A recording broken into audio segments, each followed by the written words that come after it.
how our monetary system works and fails. Where does money come from? Is its value constant, or does it change? Are there risks associated with money? These are all important questions because today's monetary system, combined with fractional reserve banking, has a lot of risks. It is vulnerable to bank runs, inflation, and economic bubbles, to name just a few. Yet those risks remain invisible to the majority of people. In this short educational video, we explain how our current monetary system works, where it fails, and how you can protect yourself against it. How did money come into existence? Historically, as soon as trade between individuals became commonplace, barter was the medium of exchange. Barter worked quite well, but had its disadvantages. For instance, there was a need for a medium of exchange that would be accepted by all market participants. Between 9000 and 1000 BC, cattle was used as a medium of exchange.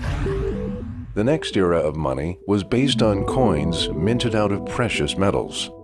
The ancient Greeks were the first to use gold coins, the drachma. Different civilizations in history, like the Greeks, Romans, and the history of city-states in Italy, have proven that the blossoming of these civilizations took place when they adopted gold or silver-based currencies. This timeline shows all dominant international currencies after Christ. The gold coin solidus, for instance, was the world currency for over 800 years. It was used from China to Britain during the Byzantine Empire. At the end of the empire, the currency was issued only in silver and minor copper coins with no gold issue. Since 1971, the world is on a paper-based reserve currency. There is no gold-backed currency anywhere on the planet. This has never happened in the last 3,000 years. To sum up, what we learn from history is that money doesn't come into existence by force or legislation. It is in essence a market process in which participants decide freely which medium they want to use. It has to be easily recognizable and transportable. It has to be rare so it can't be easily reproduced, and so it can act as a store of value. Gold and silver fulfill these criteria. They have an intrinsic value and are not dependent upon promises of debt redemption by a third party. This is why gold and silver are money. Governments have a track record of diluting the value of their currency. When empires collapsed, so did their currency. This was not due to the fact that gold was suddenly less appreciated by the population of other countries, but was due to the government intervention. When governments ran into financial trouble, they started mixing in worthless metals into gold coins. They could then issue and spend more money than they actually had. Like today, these measures led to the impoverishment of the middle class and fueled corruption and wars. It is important to understand that already back then, this process led to a massive wealth redistribution from the bottom to the top, from normal people without privileges to the elites with the privilege to control the currency supply. Does this sound familiar? Things that are resonating with me at this given point in time are the blow-off top that we're seeing in the stock market. I mean, we are reaching all-time highs, never before seen in American history, post the 2008 collapse. Now, Ben Bernanke, head of the Federal Reserve, chairman of the Fed, can't even indicate to the American people in the financial markets that he's going to step off the gas pedal of quantitative easing and the monetization of our debt here in the US. Anytime he does that, the market sells off dramatically. Now, the US dollar got slammed and has been slammed over the past few days as a byproduct of comments from Ben Bernanke, who's very fearful of letting up on these billion-dollar, which are amounting to trillions of dollars in purchases of mortgage-backed securities and other liquefaction measures to push this market and inflate the bubble higher. So that seems to me consistent with the idea that we're still adding liquidity, we're still adding accommodation to the system. Well, when we, as I recall, I believe I have this right, when we introduced the second round of LSAPs, popularly known as QE2, in I think November 2010, there was a lot of increase in commodity prices at that time, and there was a lot of complaining that the Fed is pumping up commodity prices, and that's a negative for people around the world. But what is incredibly scary about this is this bubble is much, much bigger than what popped in 2008 and ruined many people's lives here in the United States of America. Now I want you to think back and remember what it felt like in 2008 when the markets collapsed and President George W. Bush at the time came on camera and said that there would be chaos and anarchy in the street. Remember, when the bailouts were sold to the American people, our government, your government, came to the American people and said that there would be martial law unless they unloaded trillions of dollars worth of bailouts. The only way they can pass this bill is by creating and sustaining a panic atmosphere. That atmosphere is not justified.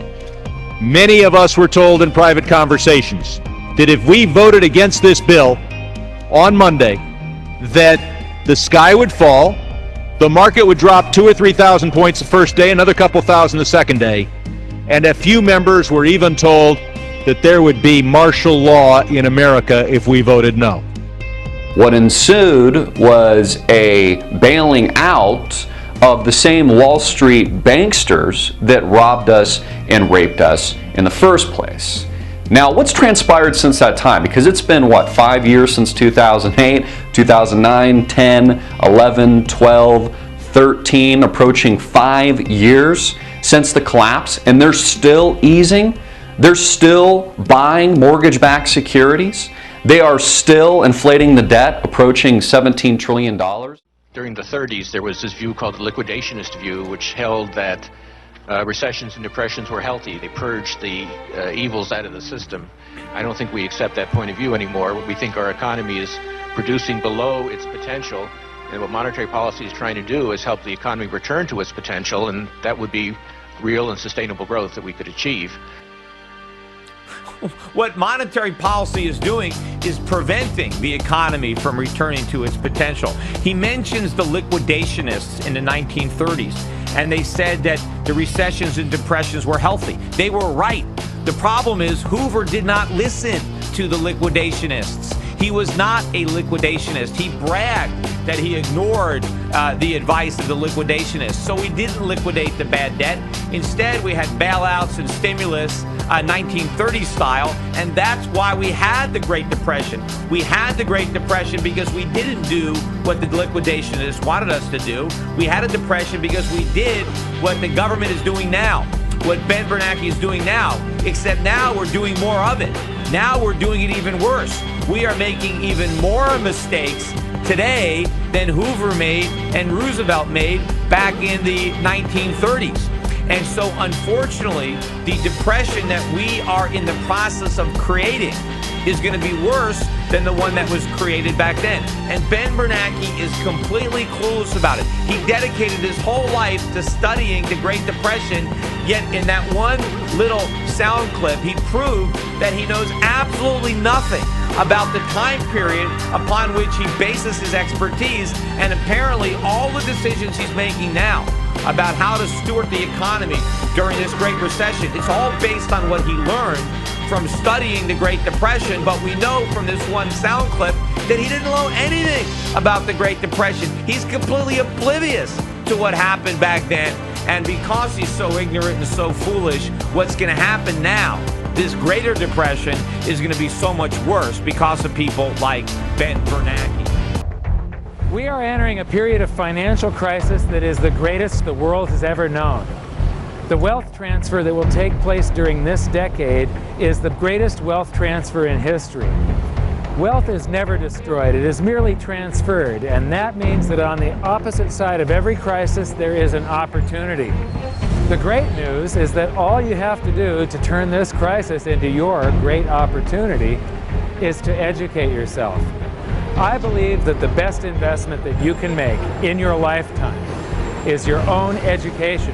education on the history of money, education on finance, education on how the global economy works, education on how all of these guys, the central bankers, the stock market, how they can cheat you, how they can scam you. If you learn what is going on and how the financial world works, you can put yourself on the correct side of this wealth transfer. Winston Churchill once said that the further you look into the past, the further that you can see into the future. This program is all about creating your own crystal ball, being able to gaze into the future, being able to change this crisis, the greatest crisis in the history of mankind, into your great opportunity.